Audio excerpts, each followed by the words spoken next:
All right, well, enough from me.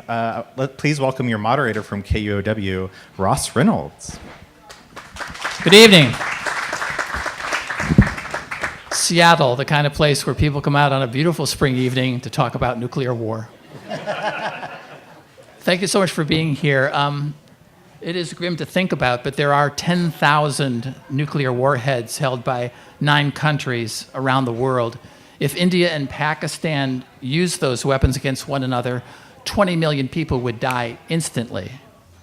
Yet since the 1980s, mentions of nuclear war in magazines and newspapers have steadily declined. Attention instead has turned to other things. It's the 50th anniversary of the signing of the Nuclear Nonproliferation Treaty, so what have we learned since? Back in the 60s, there were predictions we would have 25 or 30 nuclear states. But as I said, there are 9 now, although we might be edging towards 10, as we'll talk about this evening. 4 countries have actually relinquished nuclear weapons: South Africa, Kazakhstan, Ukraine, and Belarus. So we're going to be talking about, are the threats of nuclear war we face in 2018 different than they were in decades past? And we're going to be talking about the legacy of building and testing these weapons in places as close as Hanford and as far away as the Marshall Islands. So are we really on the brink, or are we just better at scaring ourselves?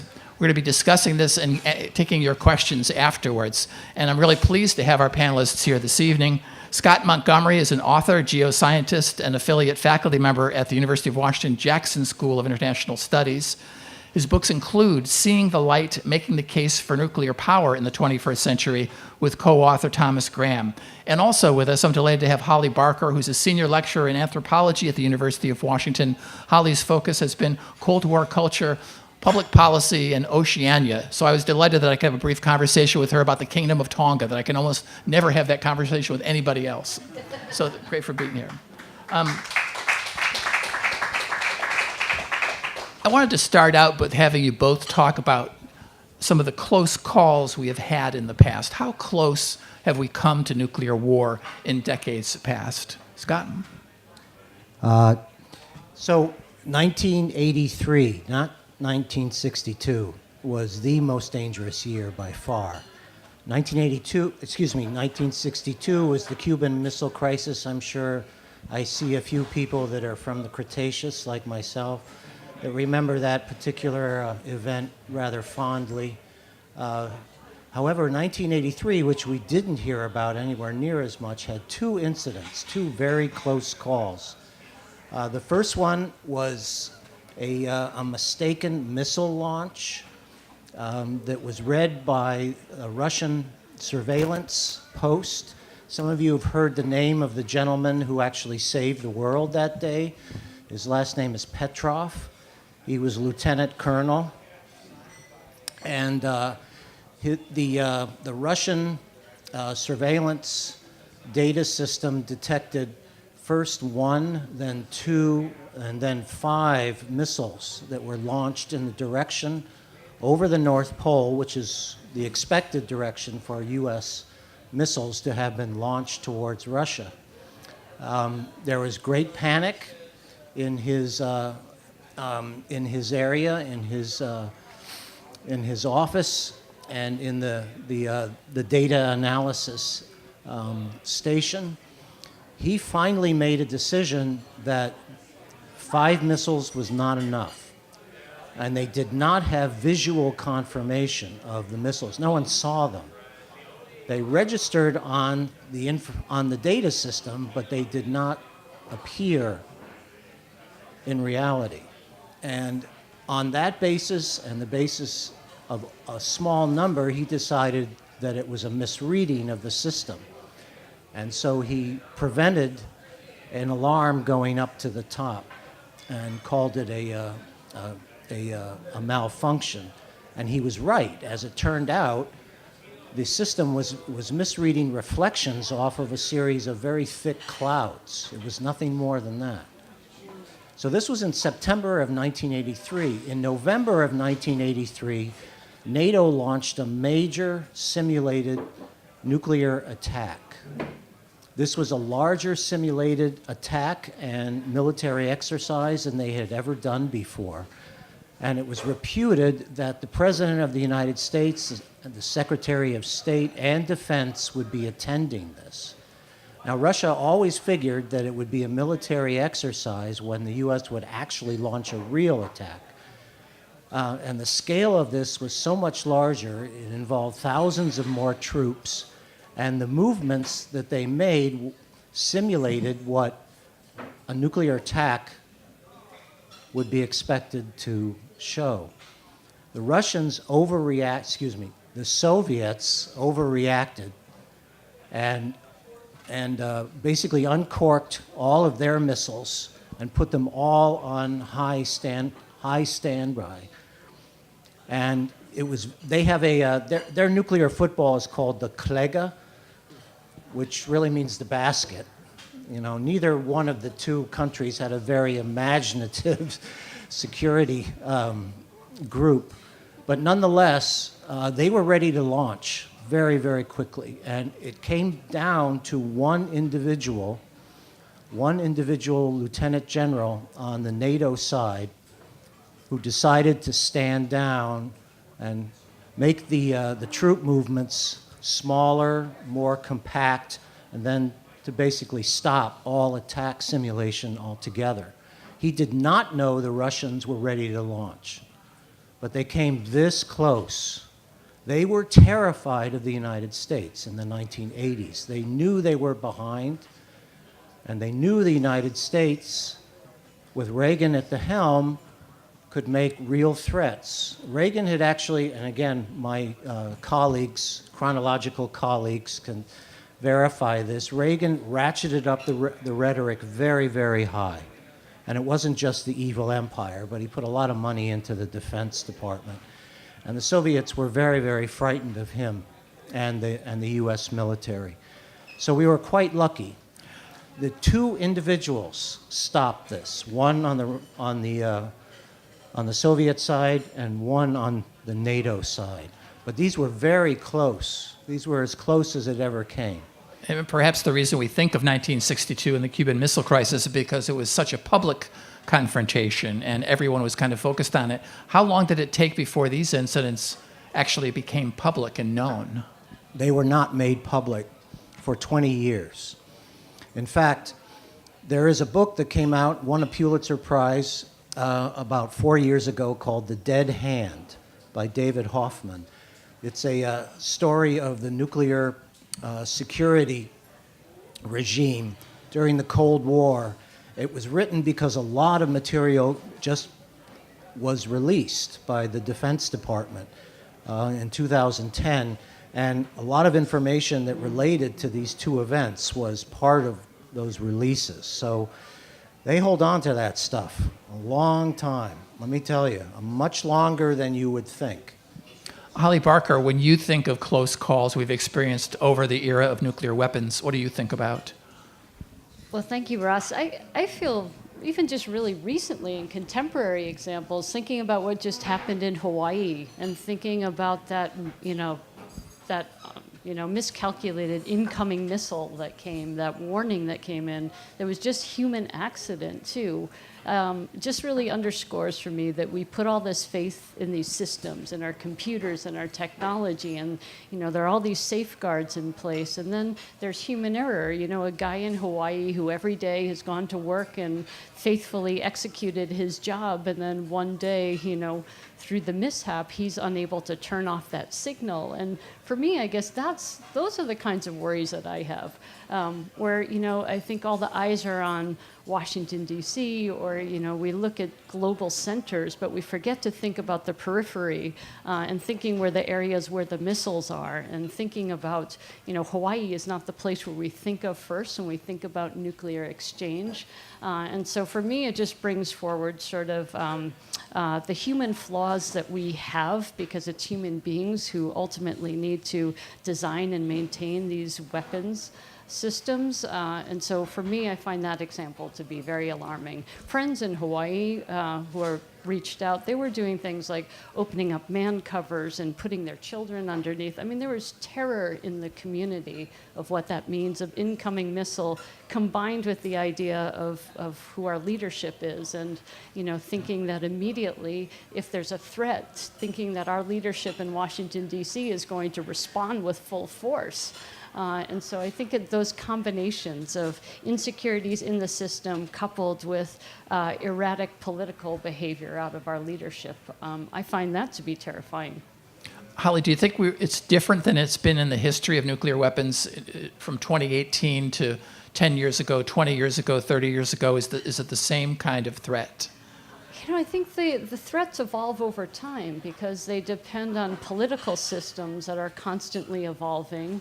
I felt a threat when Reagan was ratcheting up the rhetoric. I feel a different kind of threat with Trump being the decision maker about launching nuclear weapons. And so I think it's a constant threat, but it looks and acts and behaves differently depending on the political cycles. Scott, do you think it's fundamentally different now than it was in years past, the threat of nuclear war?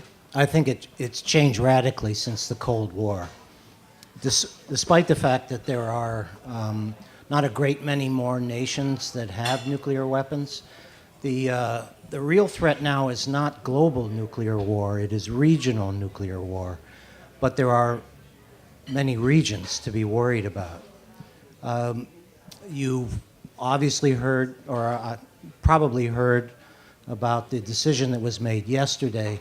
I'd like to make a point about that Iran is responding to the reality of nuclear weapons that Israel had, but it is also responding to the reality that Pakistan's nuclear weapons were paid for by the Saudis.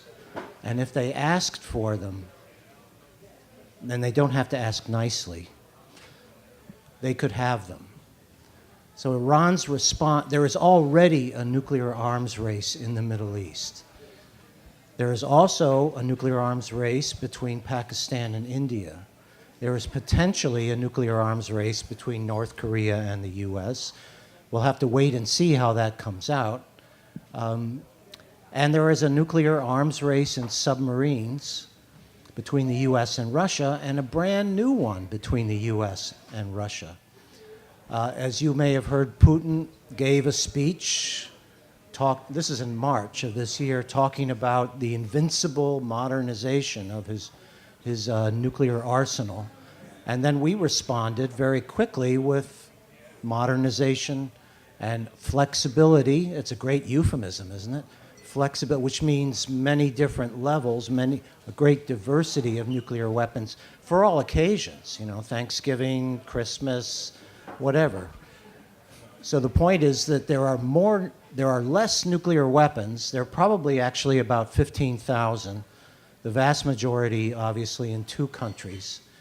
But there are less of them, but they are more diverse and they can be used in more circumstances. One of the things that worries me the most is this nuclear posture review that was sent out by the Defense Department in February 28th, which makes it clear that we might use a nuclear weapon even against a conventional attack in certain circumstances, that we don't have to respond to another nuclear attack.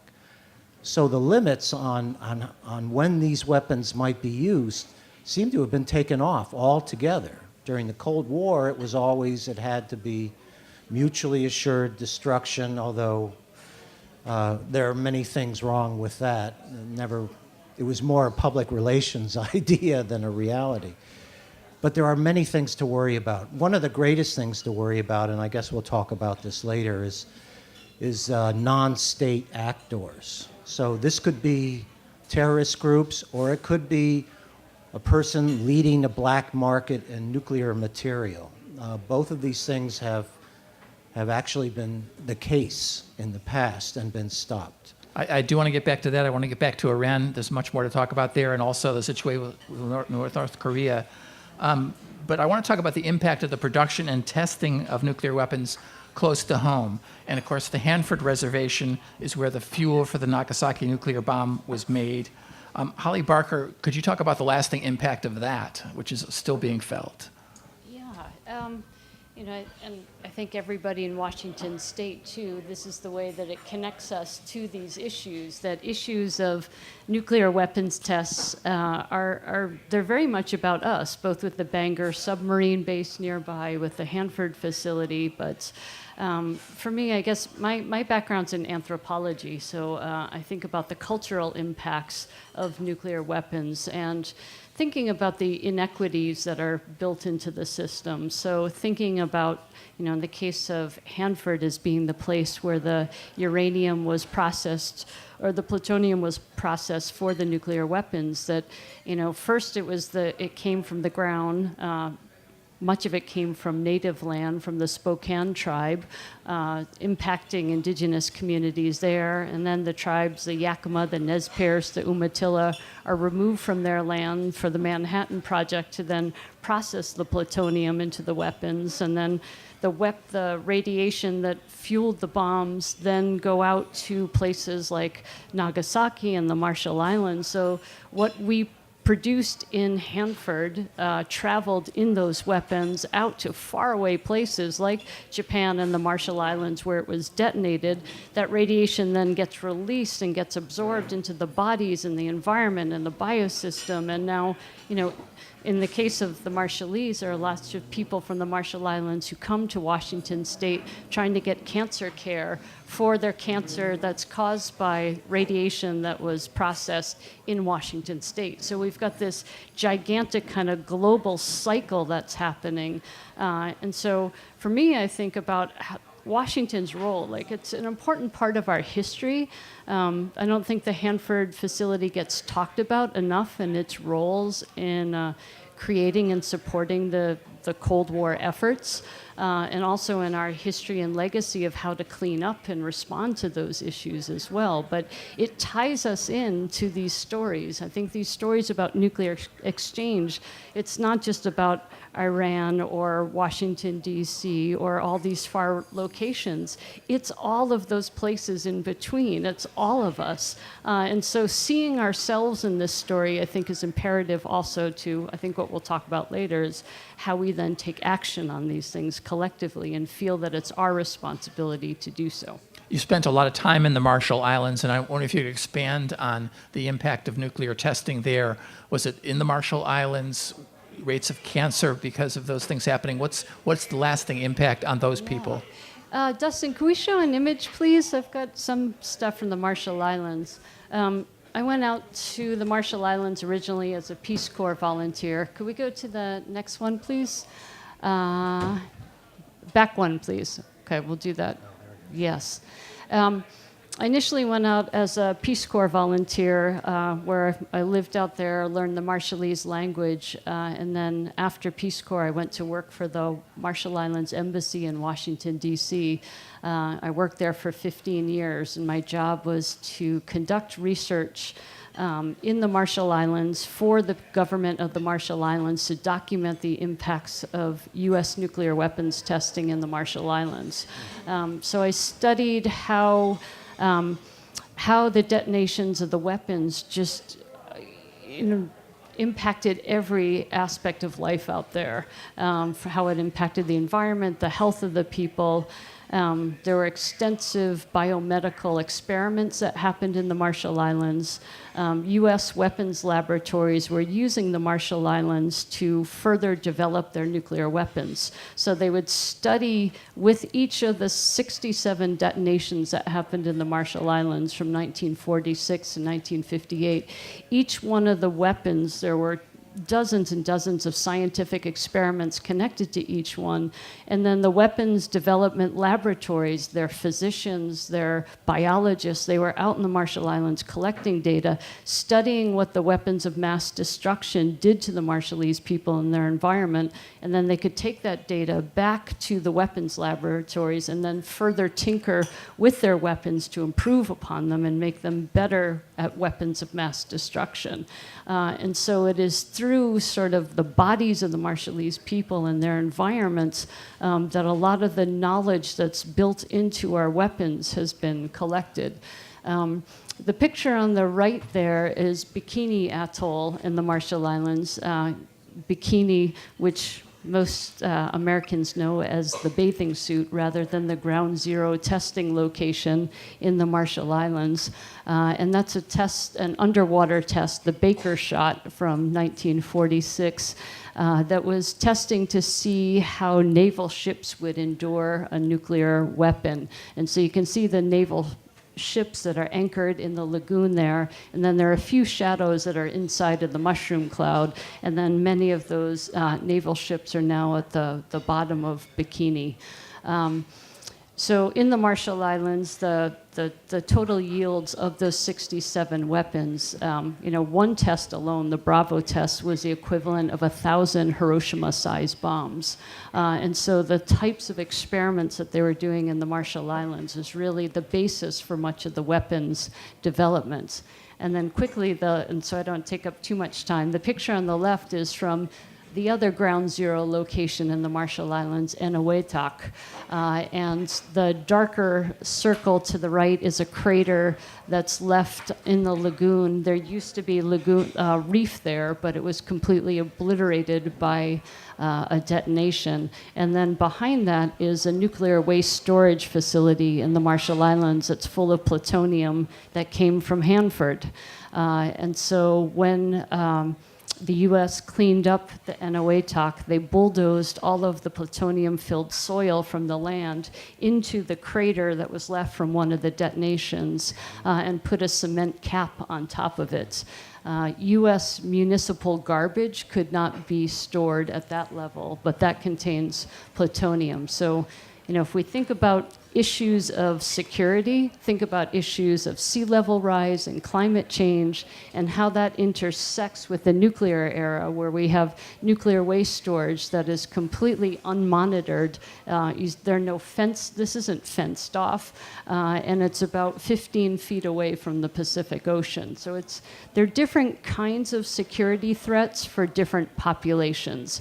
And I guess just to go full circle, I think for indigenous communities, communities of color, low-income communities, they have been disproportionately burdened by the nuclear weapons testing, development and testing and storage of waste. So, why did these tests take place in the Marshall Islands? Was there any kind of a discussion? Were there any people who said, no, we don't want that here?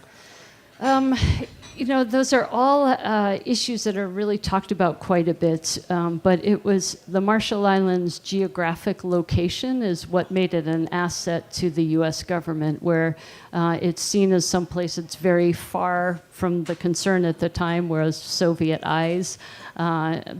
Far away, so geographically isolated, where the U.S. could conduct top secret medical tests and experiments with the weapons.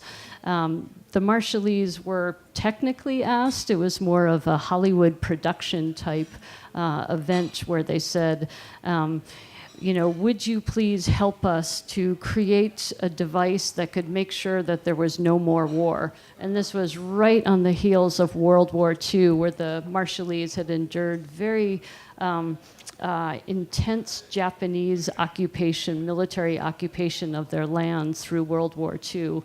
And so when the United States came in and liberated the Marshall Islands from a tyrannical Japanese presence, and then said, we want to make sure there's no war again. Is it okay if we borrow your land for a little while and make sure that there's never war in again? And the Marshallese people had no understanding of what nuclear weapons were at the time. I mean, I don't think anybody really did, other than the Japanese at that point. So I guess technically they were asked, but certainly not in a way that was legal or respectful. Aside from dumping that soil in the crater, has there been much or anything done to kind of mitigate the impact of these nuclear tests on the people of the Marshall Islands?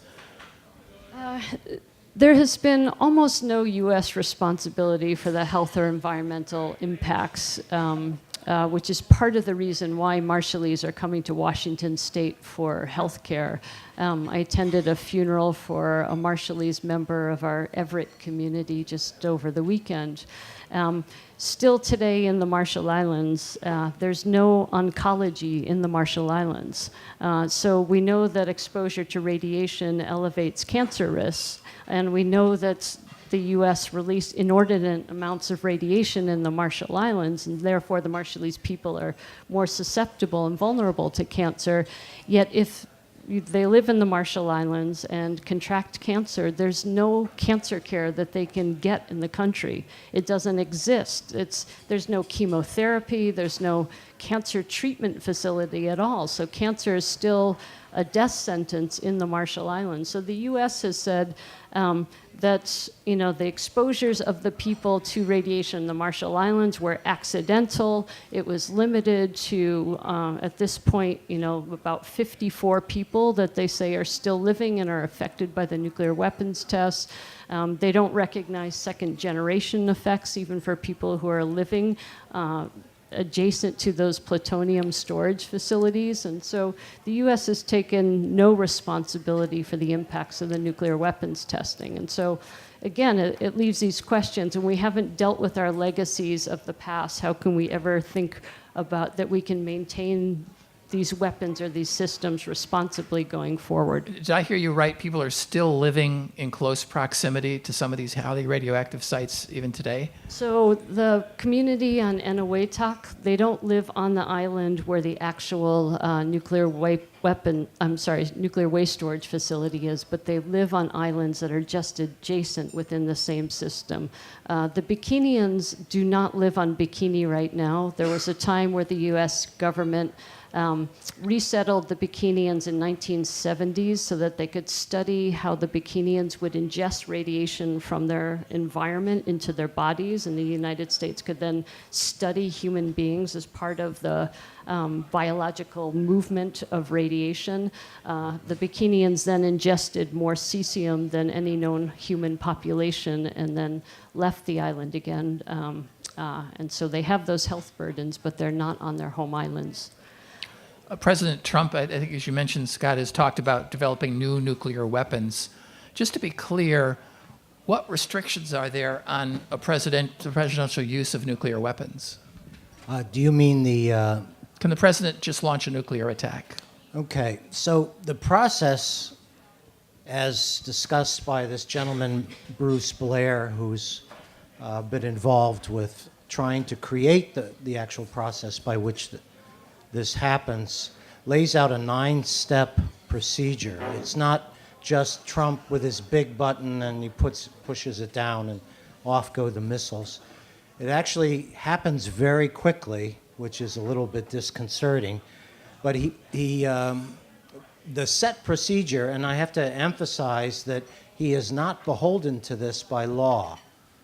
This is just a procedure that is suggested, has been followed in the past, and is very strongly recommended, and then the people involved know it, have memorized it. But yes, but it's not a guarantee. And with this particular president, well, I'll let you finish the sentence there. So once he makes a decision to launch, top brass is brought into the war room, where no fighting is allowed, remember, from Dr. Strangelove. And there are both civilian advisors and military advisors, and there's a very brief discussion, and I imagine intense discussion about this, whether it's a good idea, whether there are other options, have you been drinking too much, or what else. But if it goes through that particular process, then it moves on to another stage where the war room prepares a launch order. And this requires authentication and codes like you have seen in the movies. The Hunt for Red October and some other movies are fairly accurate about that. Then the order goes out, and it goes out usually to land-based missiles first. And it goes out to 5 different crews who are at least 100 miles apart. So they can't run, and say, did you see this? Or, what are you going to do? And the reason they chose 5, it's an odd number, and they chose 5 because they figured 3 may mutiny and may decide not to do it. But all it takes is 1. And 1 of the other 2 that are left over may hesitate, but 1 will be true patriots and set off a nuclear war. So it goes through a number of steps, and I have shortened them.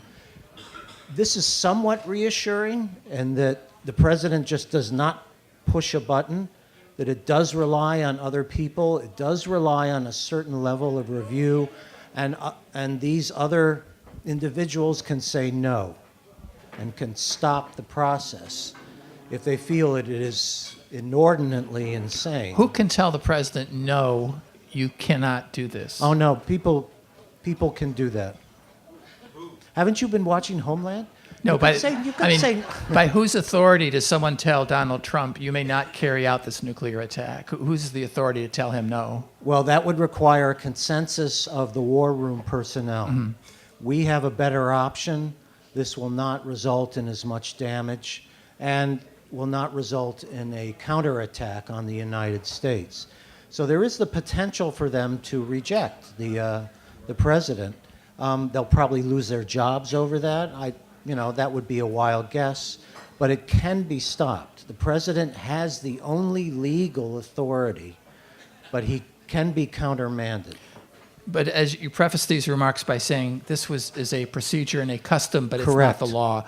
By law, there's not a law that requires this system. Correct. Yeah. It is not by law, and presidents, as we have unfortunately learned in the past few months, some presidents can disregard tradition or convention or even sane procedures to a very large degree. I want to turn now to North Korea. There apparently is going to be a summit with Donald Trump and the leader of North Korea.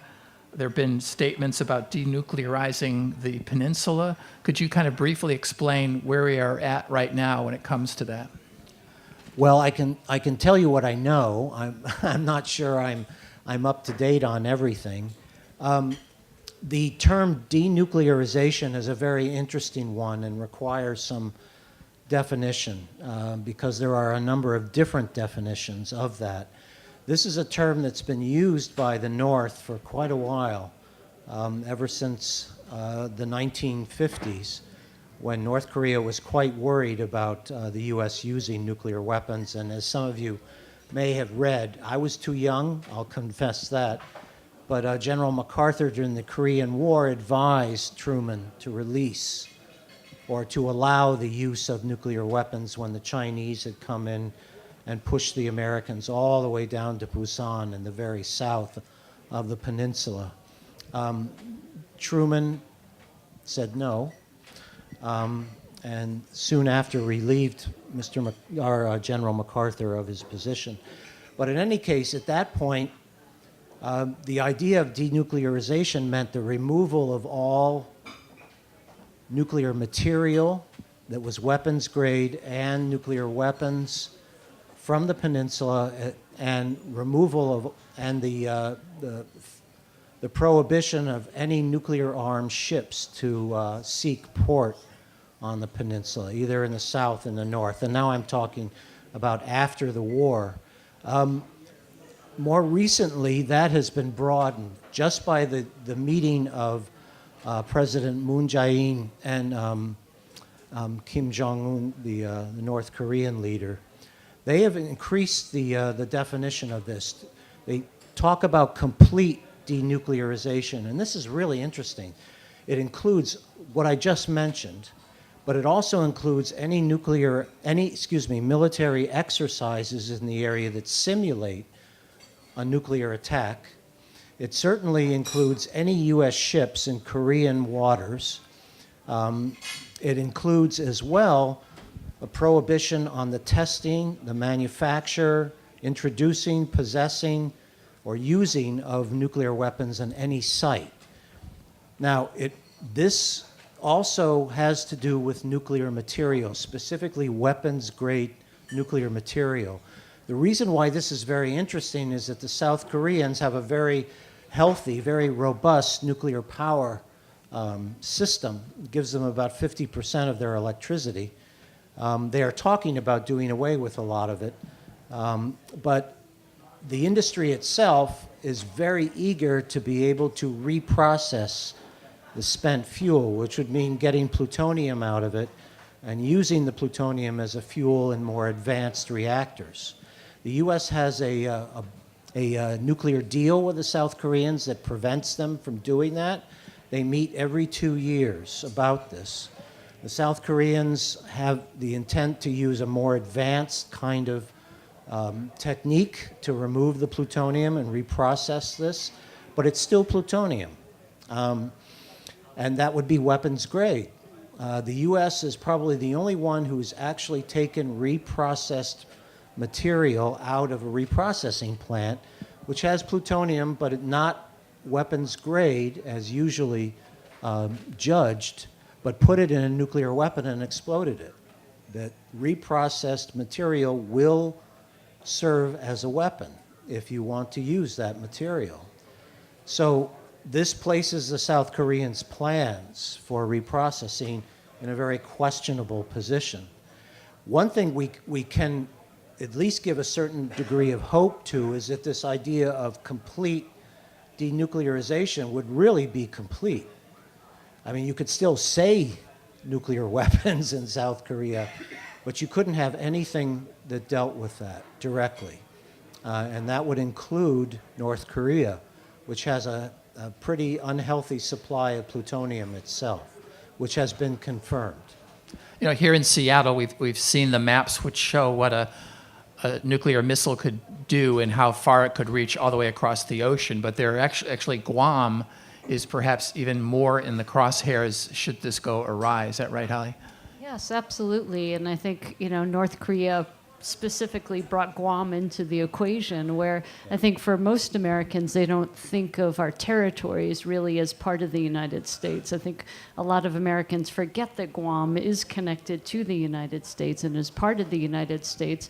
And then suddenly for the Chamorro and people of Guam who are out there, they suddenly are brought into the escalations in entirely new and unanticipated ways. And I think much like the Marshall Islands, like Guam, it's location that becomes so militarily important to the United States. It's because they're closer to North Korea and China and to the Soviet Union, and that sort of military strategic importance for the United States becomes the vulnerability for the people in Guam. And so, again, it's many of the people on the periphery and margins who are often shouldered with a lot of the burden of the nuclear escalation that's occurring too. I should mention as well, actually I did have a slide that showed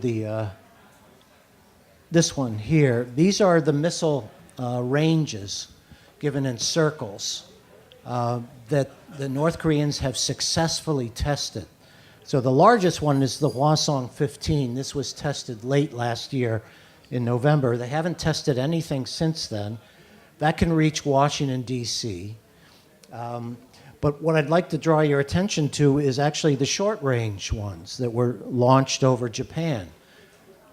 This hasn't been mentioned in the media very much, but those are very specifically intended to potentially threaten the military base in Okinawa, which is one of the U.S.'s largest bases anywhere in the world. It would also obviously be able to hit the large naval base at Yokosuka, which is just south of Tokyo. But Okinawa would be a major target in the same way that Guam would be because of its military installations. So it's not just military personnel in terms of soldiers. It's soldiers and their wives and their children and non-military personnel on a base. There are a lot more people in a military installation than just the military personnel per se. Just in terms of this being the flashpoint, North Korea being the flashpoint for a nuclear war, talks of denuclearization, talks between the North and the South sound like they could be promising. The heads of state meeting sounds like it could be promising, although with volatile personalities in one room, who knows what would happen with that. I mean, what's your general take on the latest news about North Korea and South Korea and Donald Trump at a summit? Are you feeling as though this is promising or a sham? What's your kind of read on it? Okay. This is something I've researched a fair bit and just taught a course about. And I teach a course about energy in East Asia, and we always do deal with North Korea. As you've seen, if you've looked at a picture of the Earth at night, South Korea looks like an island, right? Because North Korea has very little electricity. So the reality here is that there are a lot of unknowns. Kim Jong-un is not his father, and his father was not the grandfather. This is a new regime. It is not the same as the regime that continually lied and fooled, promised things, took them away, drank a lot of nice brandy, smoked cigars, and loved Disney movies. Well, they do share that. They do share that. But I don't think Kim Jong-il really liked Dennis Rodman anywhere near as much as his son. Anyway, his son appears to be much more worldly, much more savvy, probably smarter about what he's doing, much more strategic.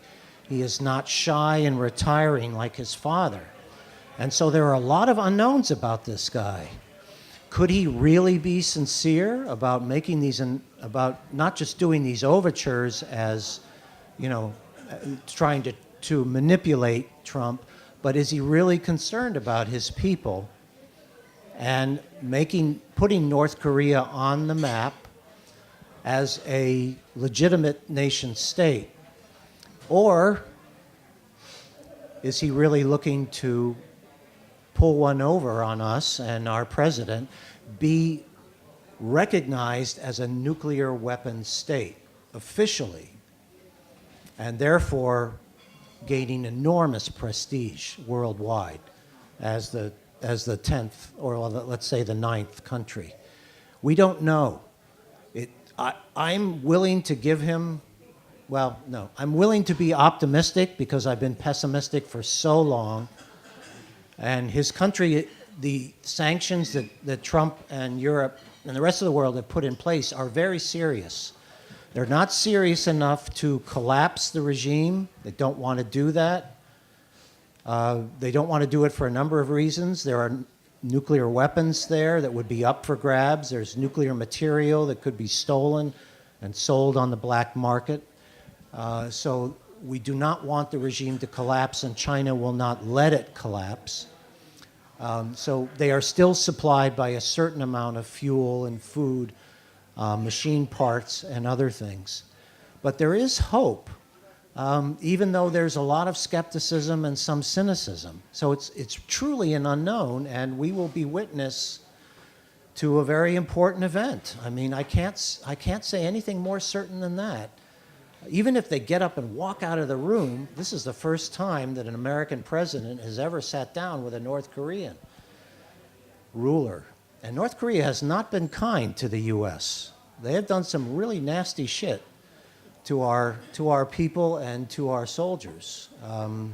They've killed a fair number of them, and they've blown up an airliner and killed a number of American soldiers on the DMZ. So people are, I think, justifiably skeptical. But this is a new guy. It is a new landscape. I'm not sure I would advise, give him the benefit of the doubt. No, I would say keep your skepticism in place and watch what happens. But I don't think anyone knows except one man. And he's not an American. Holly, let's stipulate that we don't know, but what are your impressions of what's happening recently with North Korea, South Korea, Donald Trump having a summit with Kim Jong-un? Yeah, I have some of the same sentiments of just that uncertainty, and I feel like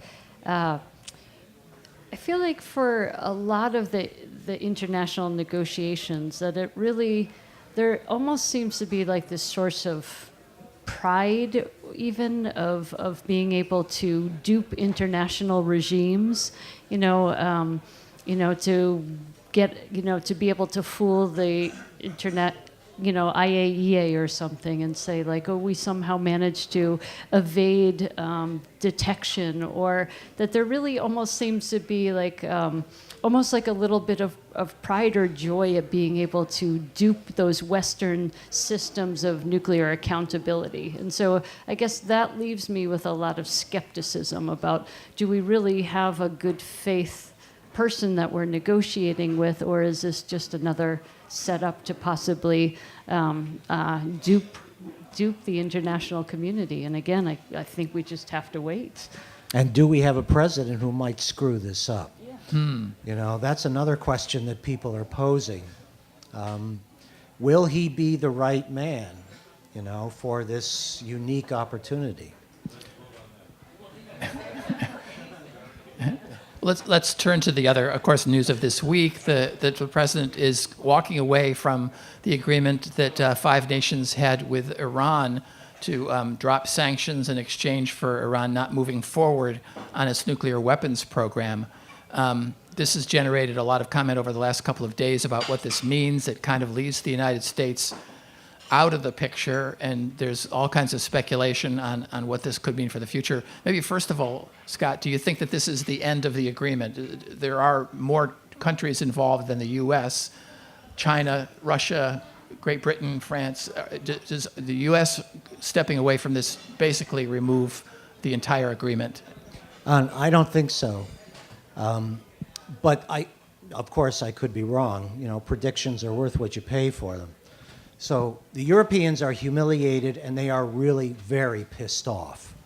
And they would like to do what they can to make this deal survive.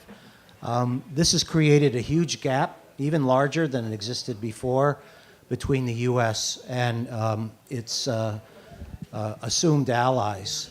It is a gap into which probably the Chinese will step.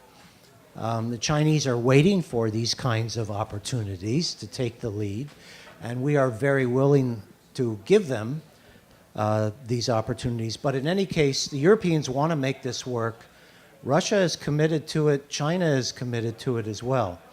The way it would work, because taking away or punishing any firm that does business with Iran would seriously drive away a lot of companies, a lot of European companies. I don't think it would make a whole lot of difference to the Chinese or the Russians, but it would drive away the European companies, and then the deal would collapse, because then China would do, the business, would take over the business. So what may keep the deal intact would be exceptions that would be made for certain European companies. And that would involve companies that may do work with Iran's energy exports or its petrochemicals, and other aspects, the financial sector. Those are the 3 sectors that are most targeted, but not the only ones. Do we have anyone here from Boeing? Because Boeing is definitely on the list of losing an Iranian contract, although I guess that contract had never been completely signed. So they're not losing anything. No money had changed hands. Nonetheless, they are concerned lest Airbus, their big competitor, were to get something. So if there are exceptions made for certain companies in Europe, for a fair number of them, then the deal may be intact. But if Trump really wants to kill the deal, he can do it very easily and just give no exceptions, and that would be the end of it. And then China would benefit. Russia wouldn't care. They'd walk away. They are worried about a nuclear Iran, for sure, but they're a big nuclear power, so they can deter Iran. And the deal would die, a deal that was working, and a deal that took 11 years to create, and a lot of back-channel innovative thinking, and a lot of sacrifices by a lot of very smart and good people. So a lot of things were lost yesterday. But again, the deal could be saved. How?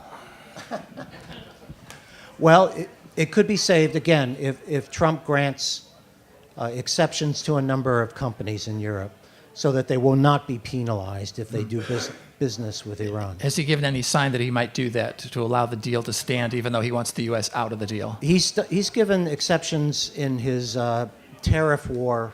True. The whole thing about aluminum and steel.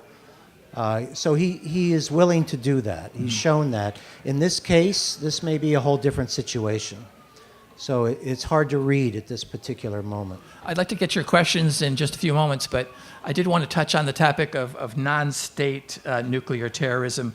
Back in 2003, U.S. diplomat John Negroponte said that within 2 years, Al-Qaeda will attempt an attack using a nuclear or other weapon of mass destruction, end quote. And over the past several decades, more than 70 similar predictions have been made. There will be nuclear terrorism. It hasn't come to pass as of yet. How seriously do each of you think we should consider the threat of nuclear terrorism carried out by non-state actors? Scott? I think we should be terrified, quite frankly. That is this even more than the conflict between Pakistan and India, which most expert observers feel is the one that could really go off. I think non-state actors are truly the threat that we all face everywhere in the world.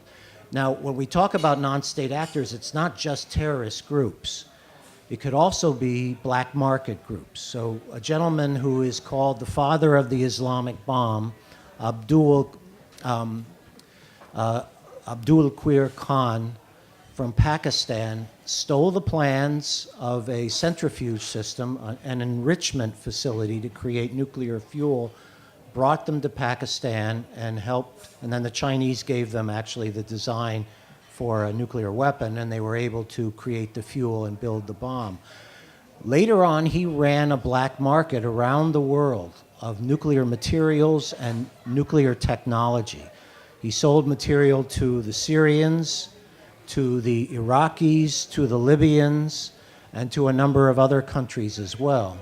He also sold material to the North Koreans, who then traded some of their missile technology to the Pakistanis, who traded highly enriched uranium and plutonium. So he ran this commercial enterprise below the radar for more than a decade. He was finally caught. It was an Italian ship, in fact, that was carrying parts that were going to be sold in Libya, but they were these special aluminum tubes that are used in the centrifuges, which they have to be very strong materials. They turn at about 90,000 to 120,000 RPMs to enrich the uranium fluoride gas. So someone ran a nuclear black market in materials and technology. This was something that could happen again. And there are many incidents of individuals who try to get their hands on nuclear material and sell it. This happened to a great degree after the collapse of the Soviet Union. A lot of the nuclear material in Russia was just in warehouses with Scotch tape holding the door closed. This is true. And if you read The Dead Hand, you know, you're liable to be very frightened or very wonderstruck that we haven't seen real devastation enacted since then. But non-state actors are the great threat to the world, and they could strike anywhere, not just in the U.S., though we are definitely a prime target, but Europe as well, China as well, Russia as well, Africa certainly, and South America as well. So I consider them, and a lot of non-proliferation experts consider the non-state actors as the great threat of our present age, a threat that did not exist per se during the Cold War. Agree with all that, and I would also add in I worry about nuclear energy facilities too, and thinking about nuclear power plants as potential locations of terrorist activities. And, even this week, reading in the news about a nuclear energy facility that's now floating and going up to the Arctic, too, and different vulnerabilities and opportunities for terrorism that emerge for that as well. Scott, you've written a lot about nuclear power. Do you think that's something we should be concerned about, these facilities being victims of attack? Only in a few cases where the spent fuel is removed and then is reprocessed. But the fuel that is in normal nuclear power plants really can't be used without hundreds of millions of dollars or access to a reprocessing plant. Now, there are other kinds of reactors, what we call research reactors, that can be used to generate plutonium. This is what North Korea did. They had a Soviet-built research reactor, which has the ability to create plutonium more than any other fission product. I'll put it that way. Plutonium isn't actually a fission product. It's generated by neutron absorption into the natural uranium isotope. But in any case, these kinds of reactors can be re-engineered to produce plutonium. They are more dangerous than the nuclear power reactors. Fear of nuclear apocalypse can kind of freeze us and make us think that there's nothing we can do about it. From your work, is there anything we can do about it? If someone wanted to go, well, I'm not a government, but what could I do to kind of try to avert this, or maybe do something to correct some of the injury that's been caused by the research and testing of nuclear weapons? What would your advice be for people? What could they do? For me, I think my focus has always been on education. Part of the reason I left Washington, D.C. and, going up to Congress with Marshallese presidents and heads of, ministers of foreign affairs, and they always had plenty of, the moral arguments about why the United States should assist, why they should take responsibility for the cleanup. And the answer was always, no, no, no. There was never kind of the political will. And it really, that work became very demoralizing to me because it's pretty hard to look at the case of the Marshall Islands and think that the United States shouldn't do better by those people. And so part of the reason that I left the political realm and came to education, where I'm teaching at the University of Washington, is I feel like there's great hope in education and in the next generation and young people. And I know we've got some very real tensions right now that are playing out in the next few days. But I don't think that stops us from investing in that next generation. And I think because the Cold War grew up in such a sort of culture of secrecy, where you don't talk about Hanford, you don't talk about the work that went on there, the stories of the Marshall Islands are not known. And so for people of the Marshall Islands, for instance, whose whole lives have been just devastated by what the U.S. has done out there and those activities, and then the Marshallese come into like Washington State and enter here, and nobody knows about their history. Nobody knows what happened, and they're shocked that sort of the general population has no idea that the U.S. tested nuclear weapons, and that's just unfathomable to them that their whole life has been influenced by those U.S. activities, and we don't know about it. And so for me, I think it's really imperative to break down sort of that cone of silence that's around security issues that are maintained around our Cold War facilities. I think with nuclear issues, we very much got in the habit of not talking about these things, and we're silent about them, and we're quiet about them. And I don't think that prepares the next generation for what they are inheriting and the legacies that come along with them. So I think awareness, education, public outreach, building different curriculum. I mean, I would love to see Washington State's curriculum deal with Hanford, deal with these issues in a way that every single high school student would be required to learn about the role that Washington plays in U.S. Cold War history. And until we're willing to really address these issues and talk about them publicly, I don't think we can make those kind of major changes that we need to do. Scott, what is one to do? we're doing it to a certain degree. We do have an organization called the International Atomic Energy Agency, the IAEA. They are the main nuclear watchdog worldwide. They were an idea that came out of the United States in the 1950s and then was agreed upon by the United Nations. They are sort of the enforcer. They are the ones that go in and do the inspections. And they were given that task around the world to enforce the nonproliferation treaty, which is probably one of the most successful treaties, especially given what it's a treaty about, that have ever been forged for the entire global community.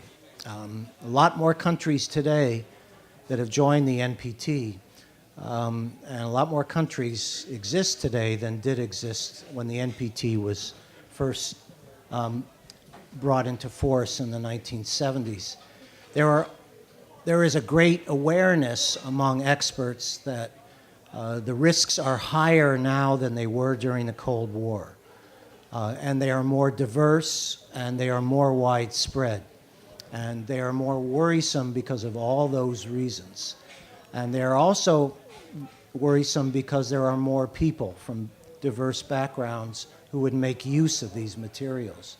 So there is an awareness of this, and there are a fair number of safeguards put in place, but there are also a lot of export controls and then a great deal of surveillance. Now, this surveillance is nowhere near good enough. We cannot detect if someone is moving weapons-grade uranium in a cargo ship into the harbor. We cannot detect that yet. We don't have the ability to do that. So we have to, I should say they, because I'm not part of that and I'm not sure if anyone here is, to keep track of every suspect, group or facility with material there.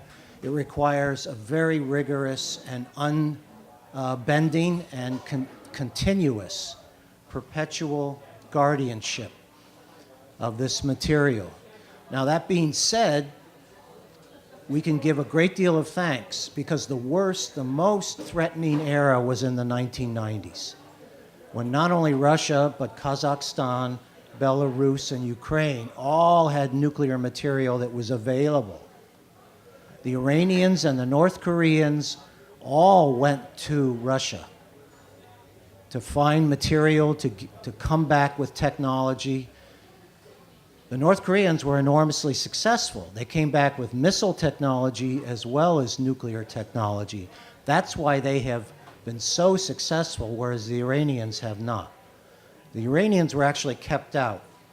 It is the one type of prejudice, because the Russians do not like Middle Easterners. There's a very strong prejudice against them.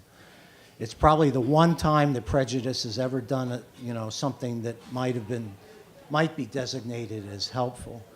Whereas the North Korea was a client state of the Soviet Union. But that was an extraordinarily dangerous time.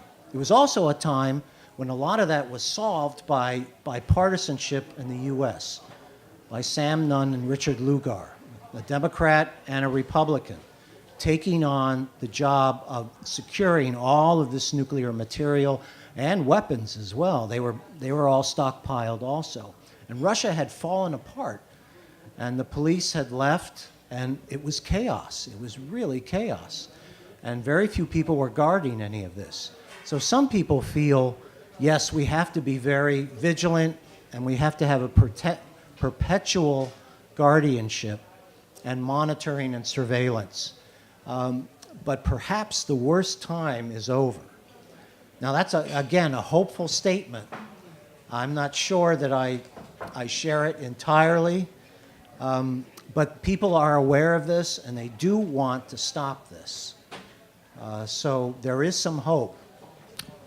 Any questions for our speakers this evening? Yes, speak right up. What's your name and what's your question? And I was very active in the anti-nuclear movement in the 80s. I didn't know know about these two incidents that you were actually in the Soviet Union delivering a peace letter to target Seattle in 1983 in March. I had no idea this was going on.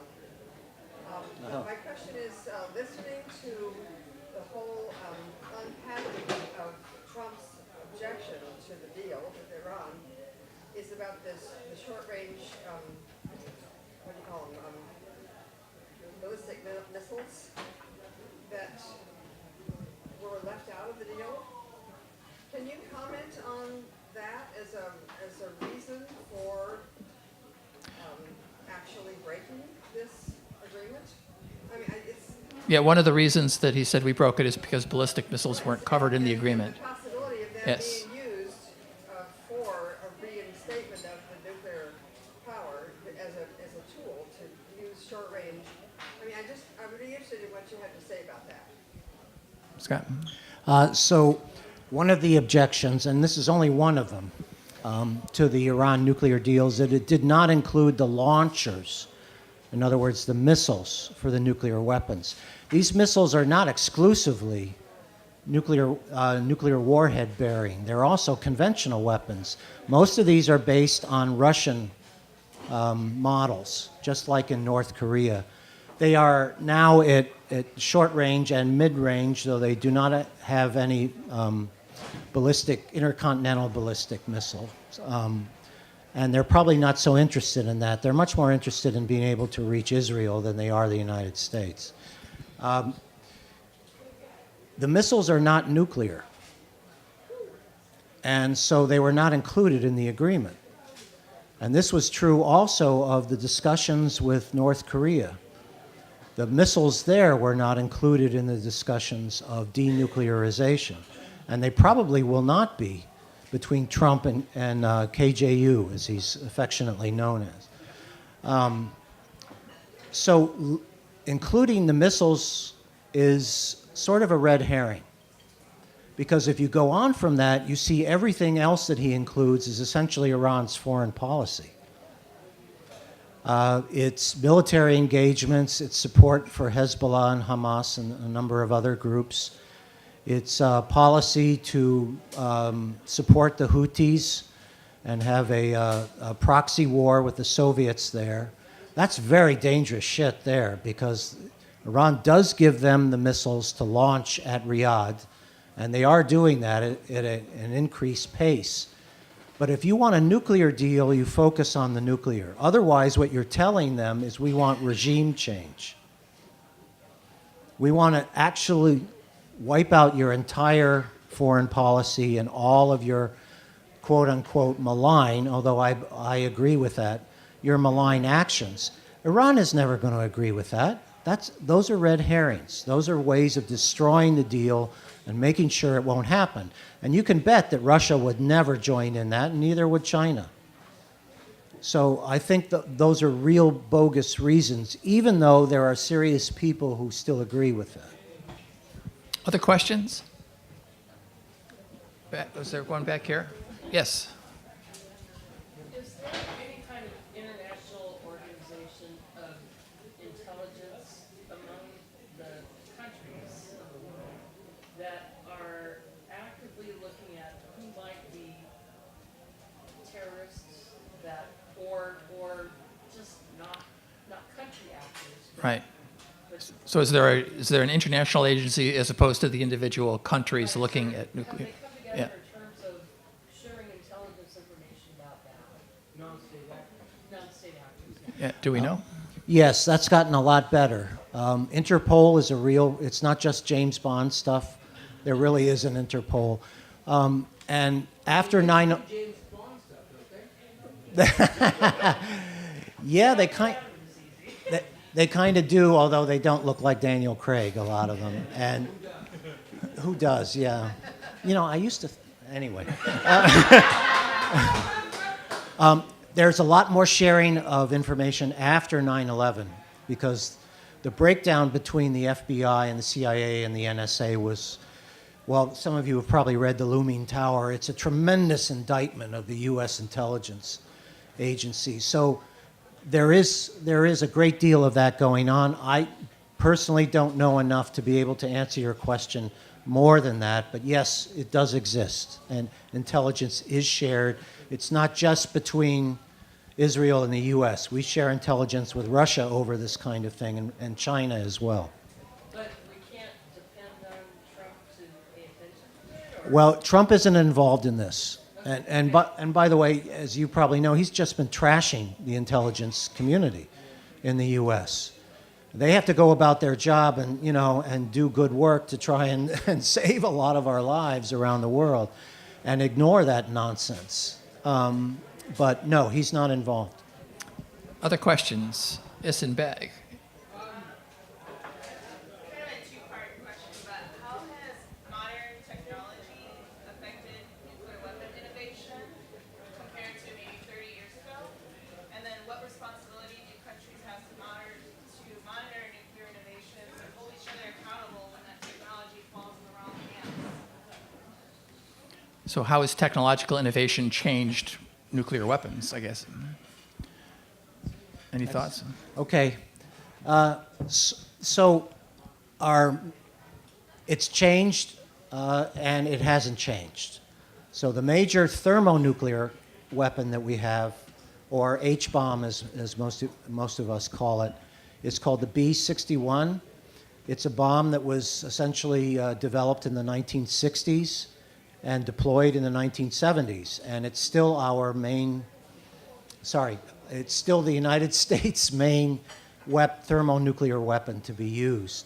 But that is a bomb. It's dropped by a plane. And so that's only one kind of weapon. Since that time, we've put nuclear weapons on a number of different types of cruise missiles, some of which can fly very close to the surface, some of which fly over or cruise over water, some of which are ballistic, actually go up and then come down, and they're called fall and glide. They actually go up into into the level of an orbit, then come back down, and then don't just fall, they can actually be directed. Those are newer types of missiles. They are much more sophisticated. The other thing that we've done is created much smaller weapons that have an adjustable yield. So they can actually have a yield from about 1 kiloton all the way up to 300 kilotons. And we've created weapons that can be launched from the shoulder, that could be fired from an artillery, that can be launched in a torpedo.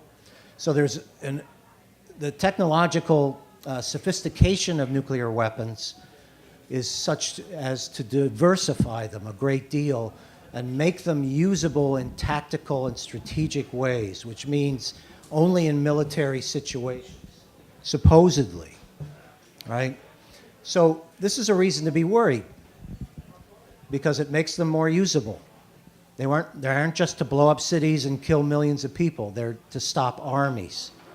And so it makes them much more attractive to be used in a situation where, let's say, NATO forces are hugely overwhelmed by Russian forces.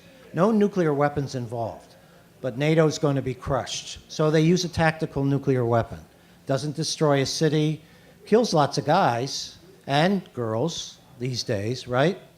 But it's a way out of a hopeless situation. And So- I think the second part of the question was, are there any kind of international controls on innovations in technology? And how do they hold each other accountable should it fall in the wrong hands? There are a few treaties, but they are falling apart. The most important one was the one signed between Gorbachev and Reagan in Reykjavik in 1987. The two gentlemen there spoke about doing away with all nuclear weapons. It was a beautiful moment. Many people think it could never happen. We could talk about that. There was a UN actually decision made between 122 countries last year about banning nuclear weapons in the same way that we have banned chemical and biological weapons. They still exist, but now they have an even greater stigma on them. I'm actually one in favor of that. But the only controls on nuclear weapons come from weapons agreements. And what is called the INF, the Intermediate Nuclear Forces Treaty, put a very small ceiling on the number of weapons that could be launched from the land and have a range of between 500 and 5,500 kilometers. The reason for that is that those are the most easily hidden and most easily launched. They are the most portable weapons. They are quite small, and they can reach from London to Moscow in about 12 minutes or less. So they were the main weapons that destabilized the situation between NATO and the Warsaw Pact countries. And so Gorbachev and Reagan decided we need to get rid of these first, because these are the most frightening of all. These are the ones that we're all worried about. Not so much the US, but definitely NATO, and definitely Europe as a whole. So they reduced the number of those enormously. But the INF Treaty is in real trouble now, and it may be more moribund. Both the U.S. and the Russians accuse each other of having abrogated the treaty. And Putin is supposedly walking away from it, but so is Trump. So there are real worries about any limits to the kind of nuclear technology that could be put into weapons right now. Sir, you had a question? No, I just wanted to make a comment on not the new nuclear weapons technology, but the missile technology. Just over here at Bangor with the Trident missile, there's been significant improvements in the guidance system that makes it a much more powerful and destabilizing weapon than it was, even though the warhead is basically the same warhead. I'm glad you brought up Bangor. We didn't mention it at all tonight, but that's very close by. Yeah, those are called precision weapons. And they have essentially eliminated the need for all the huge ballistic missiles that would destroy an entire city. Precision weapons have really changed the nature of potential warfare. So, and we saw this in the Gulf War, but we've seen it since then. You can hit a warehouse from 1,000 kilometers away now with these new guidance systems. It is a new era that way. Thank you for pointing that out. I think we're done with our time, but could you stick around for a while yeah, to talk to folks? So thanks very much to Molly Barker and Scott Montgomery for being with us tonight. These are good questions. And here, with our benediction, is Dustin. All right. A couple things. One, can we give a round of applause of thanks to our servers for the night? Amazing. And please fill out your evaluations, which are in your programs. They're so important to us. I'll come around in just a couple minutes to pick them up, but if I don't make it, feel free to leave it on the table at the back. One more time, thank you for our great panelists, right? All right, thank you all.